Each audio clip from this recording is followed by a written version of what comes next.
Hello, everyone, and welcome to this episode 248 of the Thaudium Navigating Now virtual roundtable series.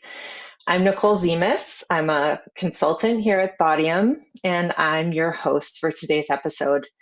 Thanks so much for joining us. To everyone out there on LinkedIn, on YouTube, and on our website. Navigating Now is designed to bring the leaders and leadership topics that matter most to you, our community. And we go live every Thursday at 3 p.m. Central. You can find today's episode and every episode of Navigating Now at thaudium.com/live. And I'm so excited to be here today with our guest, Dr. Gordon B. Schmidt. He's an industrial and organizational psychologist, professor of management, author, and pop culture enthusiast. And we'll be talking about Gordon's new book and how he weaves together a show like Avatar the Last Airbender and the latest research in his field to help learners connect with topics like cross-cultural leadership and ethics in the workplace. Gordon, welcome back to Navigating Now. It's great to see you. Great to be here. Thanks for having me back. Awesome. Yeah. Me too. So you have a new book out. It's called Elements of Leadership: Lessons from Avatar the Last Airbender. And it's not often that I get to talk about both some of my favorite animated series and leadership topics in the same discussion. So I'm really excited to get into this with you today. Absolutely. It's always fun to talk about it. Yeah. Work is fun. That's awesome. So your work with this book and your teaching is kind of at the intersection of pop culture, like movies and shows, and what happens in our workplaces. So why is doing this kind of work and making that kind of connection so important to you? Well, I think one of the things that, to me, thinking about education and what we do is there's all this knowledge that's being created, all these useful things about leadership, about teamwork, about how we can be more effective and get along and have, kind of better lives, especially working lives. But there's sort of a weird disconnect because a lot of it is, published in academic journals that, are hard to get access to, often hard to understand if you're not like an expert at that area. But even though there's all this information that's actually really useful. And so to me, kind of this pop culture thing is really helpful because it's a way to get that information out there in a digestible and understandable type format. And so with some of my colleagues, we've talked about science communication. How do you get people to understand these things that, to make the world of work better, make people have better lives? And, you write about that and you give it to other academics who then debate about it. And then no one actually sees anything happen because it's just professors talking to professors. And so my co-author and I, Sai Islam, we kind of were like, hey, why don't we actually try to do the thing that we want to do, get the ideas out there, with pop culture being, something that we really are interested in, these various TV shows, these franchises. We spend a lot of time talking about these things with each other. Why don't we see if we can kind of use that enthusiasm and use these fun things to describe all this stuff, all this research knowledge, all this stuff that could really, help the world out there. So that's kind of what kind of our goal of it was. And it's been a lot of fun. Yeah, that's awesome. And I totally see that. I recently did a graduate program related to leadership myself. And I think, there is sometimes a mismatch between the way we talk about these concepts in an academic journal and the way we kind of talk about it in the workplace, the way we need to talk about it in the workplace. Not everyone is, certainly having the time to read about statistical analysis or, really dig into the way a research study is set up. So I can totally see that. What are some of the other do you think, barriers for academic ideas to kind of translate into the workplace setting? Well, I think sort of one of the barriers is just kind of what's the contribution you're looking for in academic research. So academic research is about you're making a contribution that's unique and significant enough to go beyond what's already been done. And so you're taking people that already know everything that's been done and saying, hey, you've got to come up with something different or something beyond that. And while that's useful, and if we're looking in the long term, we've got to keep moving that needle forward. A lot of times that needle in practice hasn't even been, we're not even on step one related to Hmm. it. On the research, we're on step 37A, right? And so that's one of the things I think that, kind of causes struggle as well, is there's just very different sort of incentive structure and what that research is. And so stuff like the peer review process is people making suggestions often about, analyze things in a way that's more complicated or add more references or look at it this way. But it's not really about how do you make this more understandable or greater clarity or that type of thing. And I'm one of the weirdos in peer review that talks about your paragraph should be shorter. They should have one idea, one thought, as I remember hearing in English class. So I'm always the weird one that's like, try to make this understandable. Don't make it more complicated. So it sounds like you're doing something special. Like, make it understandable and clear, and that's what will be more useful. Yeah. And so that's where kind of this outreach stuff at least fits very well with my perspective a lot more, because that's always kind of my goal. How can we make this something we actually understand and that then we can apply and we can use? And so I think Yeah. that's one of the things is, yeah, the incentives aren't necessarily there because you want to get into a fancy journal that wants fancy stuff. But we really need more, meat and potatoes stuff that people can use right away in life. That's what real life needs versus academic life needs. Yeah. My understanding is that you're using that research background when you're writing these books. So bringing, still accessing that research, but translating it into these stories that you're telling. Yeah, absolutely. So, we try to at least use a lot of really up to date research. And so some of the stuff that we use is actually things that haven't been published in the actual journal yet. So we were using stuff, when we were writing these books that was about, things like women leaders in COVID and how they sought out help and support during that, and how that these gender differences and things. And so to me, really, that's kind of the goal. It's not as helpful to talk about a paper from 1954 because some of that actually has gotten in textbooks, it's gotten in popular books. The stuff that's just coming out, the really exciting research, that stuff might take years or decades to get out there. I'd rather we get it out there right away because a lot of it is very relevant.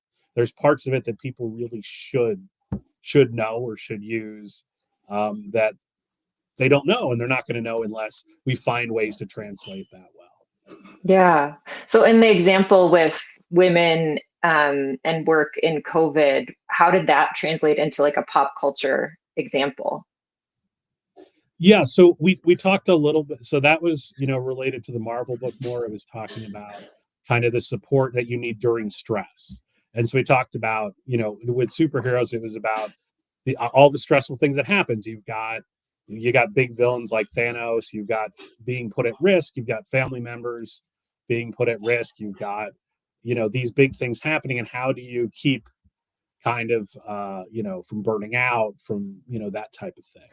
And so that's Mhm. kind of thing that's interesting, and honestly I enjoy too, because I end up reading more research and going into more depth, so I actually end up learning more about these topics just by writing a chapter on them, which I think is that's one of the things that you sometimes hear about teaching. But it's easier to think you understand something, then you have to teach it, and then you have to really understand it beyond a narrow view, because your students will come from all over. They'll ask questions that maybe nobody's really thought of, and if you just know the paragraph you memorized, you can get in trouble pretty quick where you're like, I don't know the answer to that. So Right. you really got to think about it in a bunch of different ways. So that's fun. Yeah, really, and really connect it to people's experiences too, I would imagine. Yeah. Yeah, absolutely. Because people have opinions on all this. They have opinions on Avatar: Last Airbender and what characters should do, what's appropriate behavior, who are the good characters, who are the bad. All these things, are stuff that people automatically have information on. You know, I always heard we talk about things like math, and people are scared of math, or, you know, afraid of math and don't know how to do it. But some of those same people, they know baseball statistics really well. They can Yeah. cite all this stuff. They can use all this information, you know, in the video game they're in, they can look at the rates of success of things and make decisions. That's all the same stuff. It's just because you're connected to it, you're motivated towards it, you put in the work towards it. Well, if it's just a example in a book that's not connected to anything, then maybe it feels daunting or weird, or who cares. But we're using a lot of that stuff all the time in our everyday lives, and so that's part of the reason pop culture is a good connective tissue, because it's an engaging format for that information. Yeah. Yeah, absolutely. So let's talk about Avatar. How does, well, first of all, maybe why did you choose Avatar the Last Airbender as the subject for this new book? Yeah, yeah. So, you know, to me, it is partly uh, with these books. For me, it's a question of what can we do differently with a particular franchise, or what we can do. So, we did the Marvel book. There's a lot of cool things you can look at through Marvel, but I wouldn't want to do a second book that was like, hey, here's 12 more topics that are exactly the same, but they're about the Teenage Mutant Ninja Turtles, right? It really should be, it's got to be something where that franchise has a different perspective, or lets you look at something differently. Or at least Mm. that's true for me. Maybe somebody would like to apply the same 12 concepts to 40 franchises, but I want something new and different every time. At least that's what I'm interested in. And so that's one of the things that we really thought with Avatar when we were thinking about the second book here, was it allowed for just different things to cover. You know, the world of Avatar the Last Airbender, it's very cross-cultural. You've got these different tribes with different perspectives and very different people. You've got sort of this need to work together. You have kind of, this a group that's younger than at least a lot of the Marvel movies are. You've got kind of young adults kind of making their way in the world. You've got a lot of questions of ethics of people working together. There's a lot of sort of that personal journey stuff as well that is true in comics, but a little bit less so in the MCU movies, where you've got more adults doing stuff. And so those things kind of made it, to me at least, a lot more interesting. I think you've also got a better female character base in being used in Avatar: Last Airbender. And so these are all things where he said, hey, we can talk about some different issues here that are kind of interesting, that we didn't cover in the Marvel book, but are things that as a leader you want to think about, and things that really do matter for the world that we have, and that is a bunch of very different people interacting, having to get along, to get things done, to be successful, to really reach where we want to reach. We've got to do that. And so Avatar really helped us with that. You know, I think too, with the Avatar Last Airbender franchise, we're talking about TV episodes that are pretty short, right? You've got 30-minute episodes that you can learn something from. And so, at least in our vision of the book, the Marvel movies, a lot of times we'd tie a chapter to a particular movie, but even the Marvel movies are pretty dang long. Mm. You got to sit down for 2 hours plus. They started making it a little shorter, but for a while it seems everyone was almost 3 hours long. That's a lot. Avatar, you could do this in a class or an hour period where we watch something, we talk about it, you've learned a concept out of it. And so we were thinking about it kind of in that lens as well, that Avatar really helps with that. I do think too the franchises help this. So we've got Avatar: Last Airbender and The Legend of Korra, and both of Mhm. these kind of are very different in what they do, and kind of the struggles of the Avatar in each of these is different because of the context that they're in. And so to me, that was something interesting to kind of look at and contrast a little bit, because we think both franchises have elements that are worth it, looking at and even comparing, related to leadership and related topics. Yeah, cool.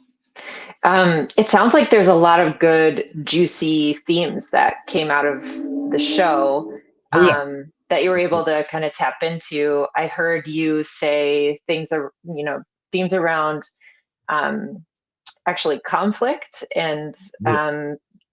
some of the ways that conflict can play out in the workplace. I heard diversity, intercultural, cross cultural Yeah. relationships. I heard ethical quandaries and ethical decision making. So of those three, maybe I'm curious for like if we could hear an example of how you approached one of those themes in the book. Sure. Yeah. So one of the chapters we have actually towards the front is related to ethics. So it really talks about how we think about ethics, how you want to consider it as a leader, and some of, I don't know, some of the pitfalls I would say related to ethics. And to me, this is something that I love related to these books, is I talk about this in my classes, and I was able to take some of that perspective and apply it as well to think about it too. But one of the things that actually really came out for us in looking at the series was some of the research related to whether we look at something as an ethical situation or not. And this really struck me quite a bit about ethics, because what they find in the research is if you see a situation and you don't think it's an ethical situation, you just don't even consider ethical issues at all in many cases. And so if this is just about making money or it's just about being efficient, there might be a whole bunch of ethical quandaries in that, but your mind doesn't even go there. You're just like, well, we got to make money or we got to get this done. And that potentially is a very significant problem for ethics, right? Is you really need to be thinking things through, even if you don't, this doesn't immediately trigger, oh, this is a fairness or this is an ethics issue. As a leader, you really have to be thinking about, okay, is there ethical issues I'm not considering?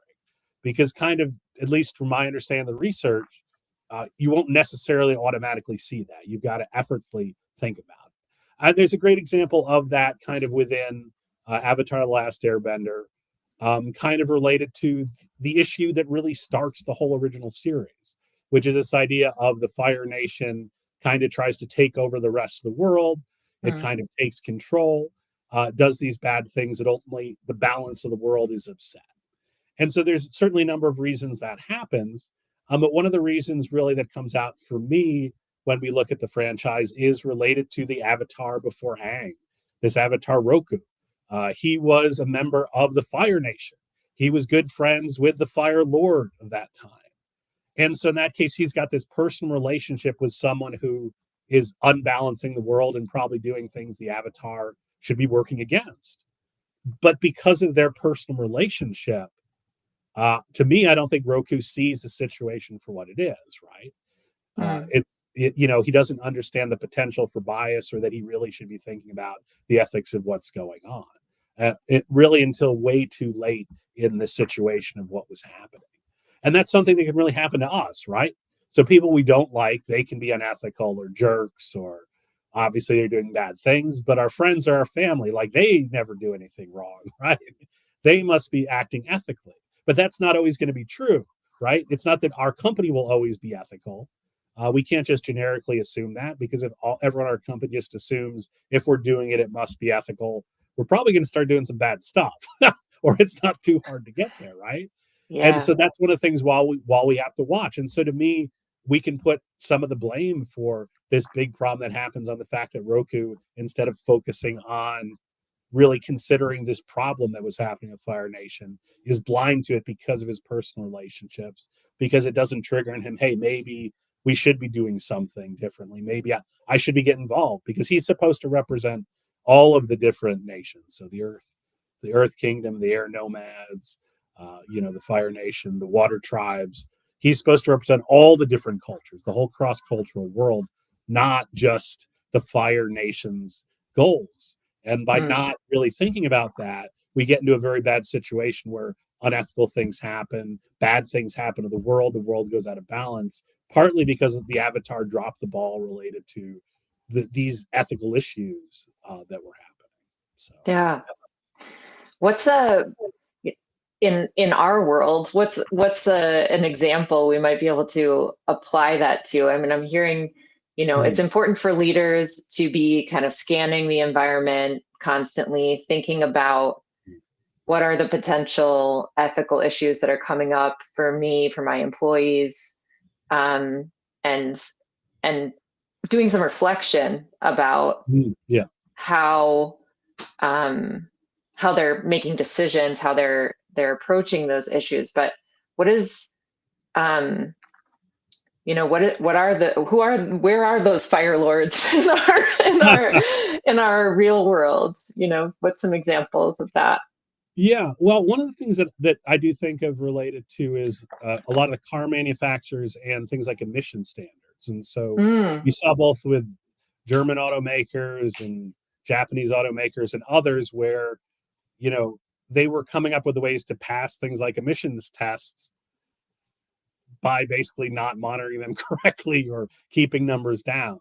And like I think if I remember correctly, it first happened, with some Japanese automakers, and it was like, oh, it's something related to them, right? It's this company. But then we mm, also had some German automakers and some other ones as well. And so basically, they were thinking about the incentive structure. It's a lot cheaper to cheat the system on this than to actually reduce the emissions, right? And again, if you're not thinking about it from an ethical perspective and you're just thinking, what's the bottom line of our profits? Sure, this is a perfectly reasonable thing to do. But it's because you're not thinking about what are the goals of this or what's for the good of our society, right?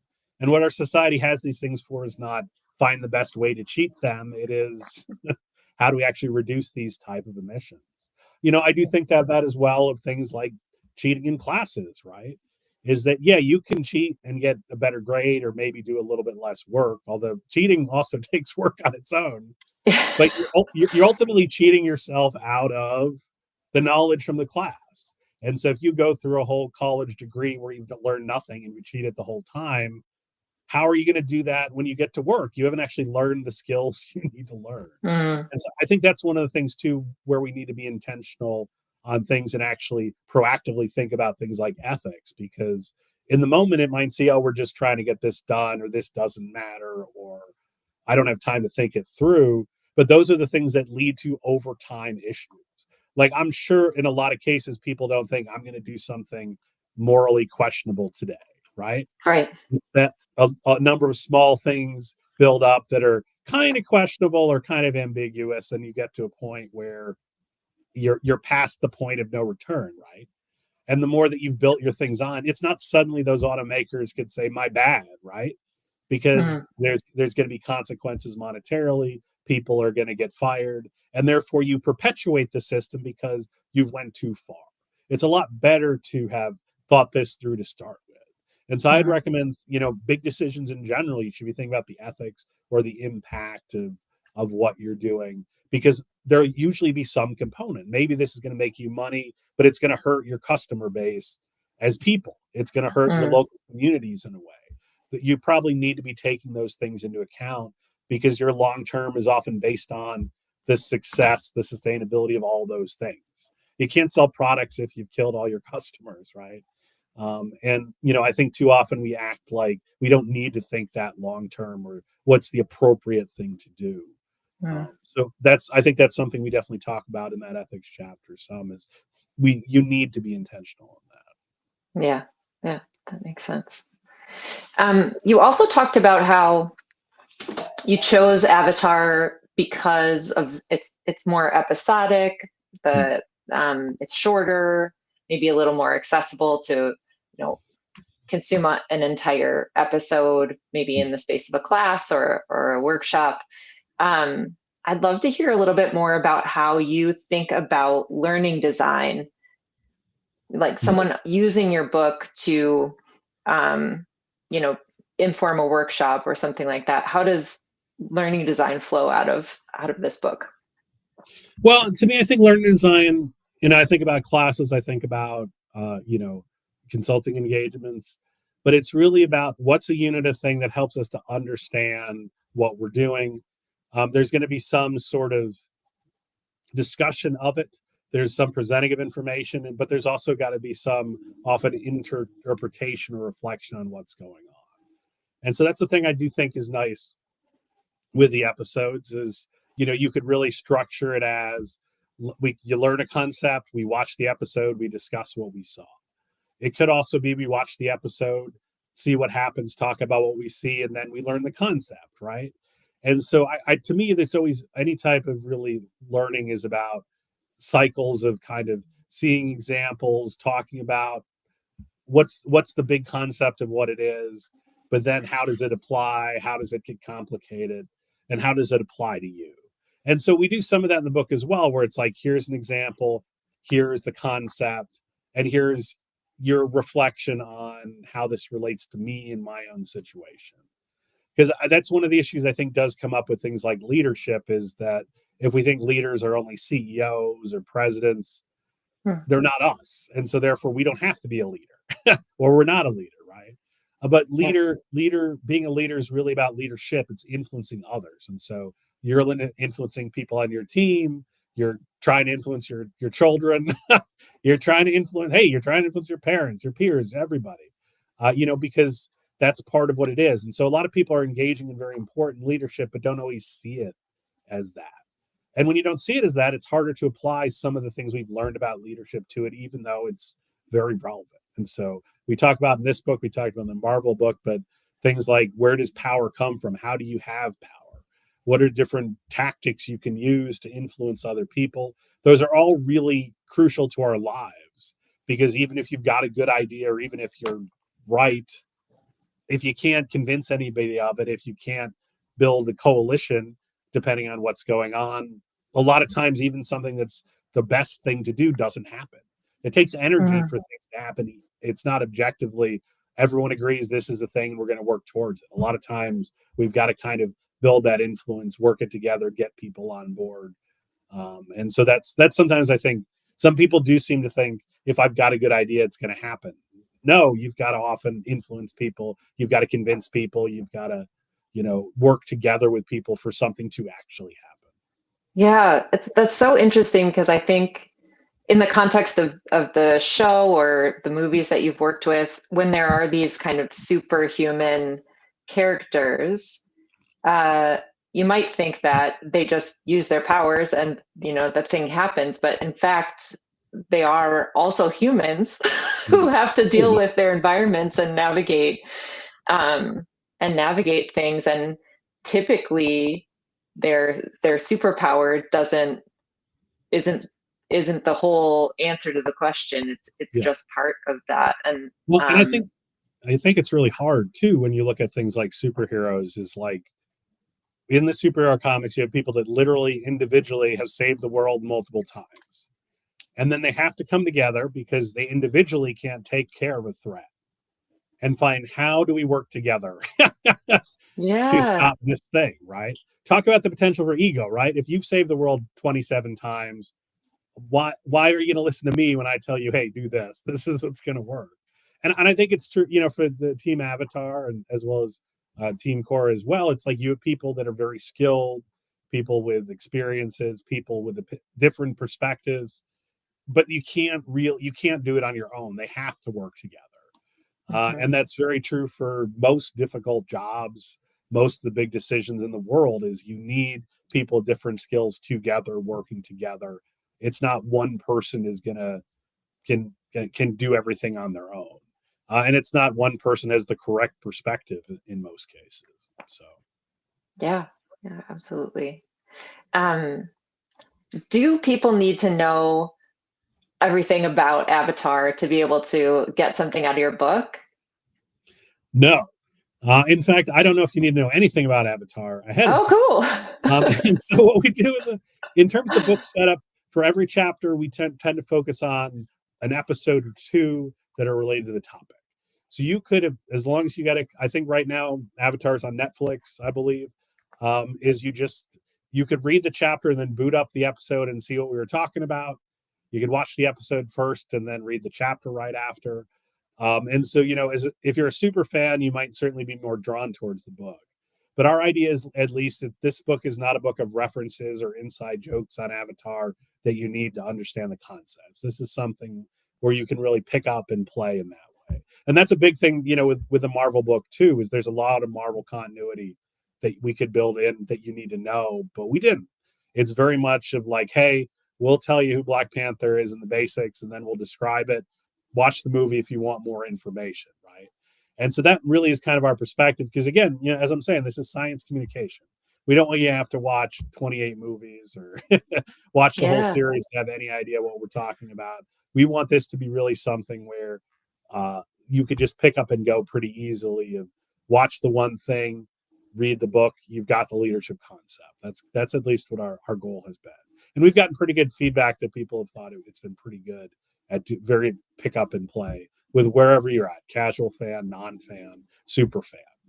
We do try to be accurate in the information we give, because super fans will they'll tell you, hey, that's not, you did that part wrong. That's not what happened in the Black Panther movie, or issue 13 of the comics. But again, we specify, we're talking about, this is the TV shows and the Marvel, it's the Marvel movies.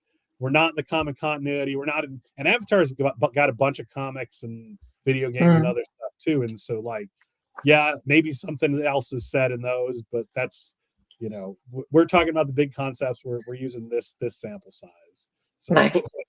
Yeah, so you have to speak to both audiences. Yeah. That's great. That's great. Well, I'm really excited to dig into your book. I'm really grateful for this conversation. I feel like there's so much to discover and making these connections. And, for me personally, and I hope for our audience as well, even just thinking about other pop culture references that we have, other media that we consume, and what are those leadership kinds of lessons that we can glean from the things that we're consuming, because I do feel like it's always there, but it's not necessarily something we're always paying attention to. So thanks so much for that. I'm really excited to get into it. I would love to close our conversation out with a quick lightning round, if you don't mind. Sure. A few more minutes. Okay, cool. So just a few questions. Besides Avatar the Last Airbender, what are you currently reading, watching, or listening to that's giving you a new perspective? Yeah, so one of the things that I've been watching lately is I've been watching the series Andor. So I was watching season 1 of that, which is just a really interesting kind of look at.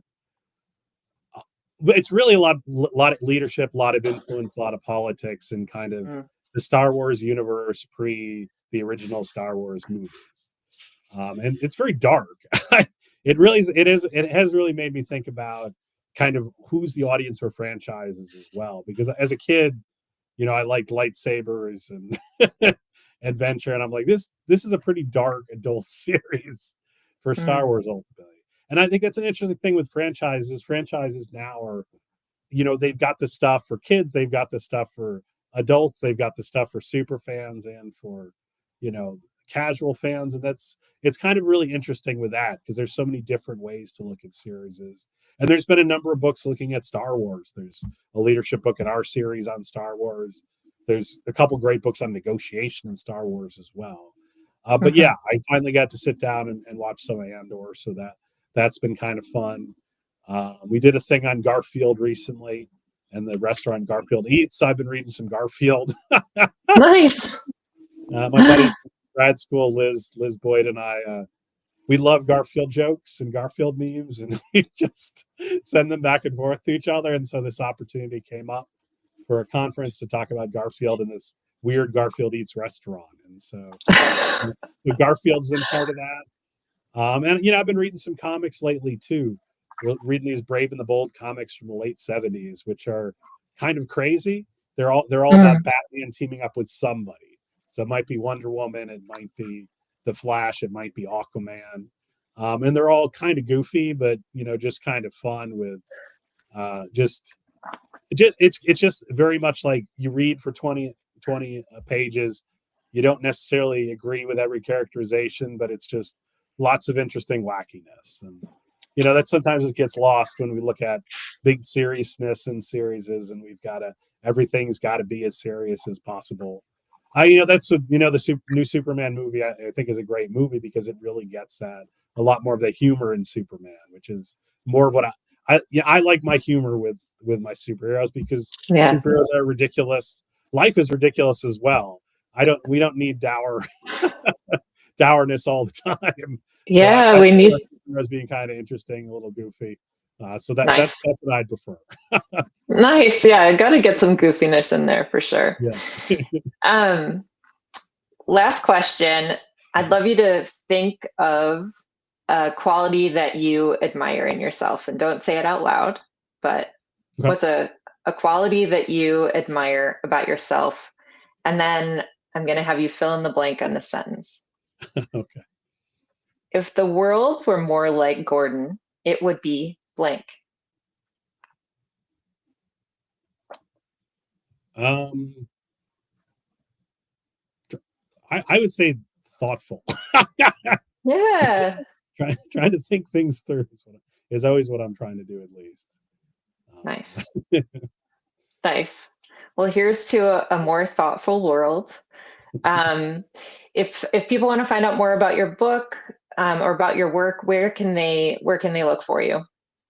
Sure. So both the Avatar book and the Marvel book are available Amazon or through Emerald Publishing's site. Both of those. Amazon's usually the easiest because Amazon's easy. That's what they do well. I'm happy for people to connect with us as well. So if you're on LinkedIn, come and join. We talk about a lot of this stuff through there. You'll see a lot of my projects through there. If you add me and don't look like a crazy spam bot, I will probably let you through. If you're in wealth management or something, please write me a message that shows you're a real person and not like trying to scam me. Because those are the only people I get things on where it's just like, this person is just gonna try to like sell me crypto. Like it's guaranteed that's gonna happen.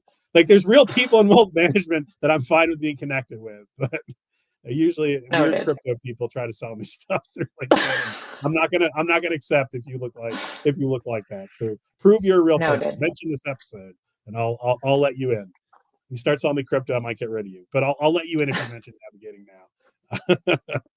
But yeah, and then we do some blogging on talentmetrics.io as well. Both Sai and I do some of that as well. And I'm on Blue Sky as well under @IO Psychology. So feel free to follow me wherever. Reach out. Happy to chat on stuff or send you some things. I do a lot of talking to people, sending me stuff. So perfect. Great. Well, thank you so much for joining us today, Gordon. It's been a pleasure, and we hope to see you back here again soon. Yeah, sounds good. Lot of fun. Good conversation. Thanks so much. Thanks. This has been episode 248 of Navigating Now. Thank you all so much for joining us today. We look forward to seeing you again next Thursday at 3 p.m. Central here at thaudium.com/live. Hope you have a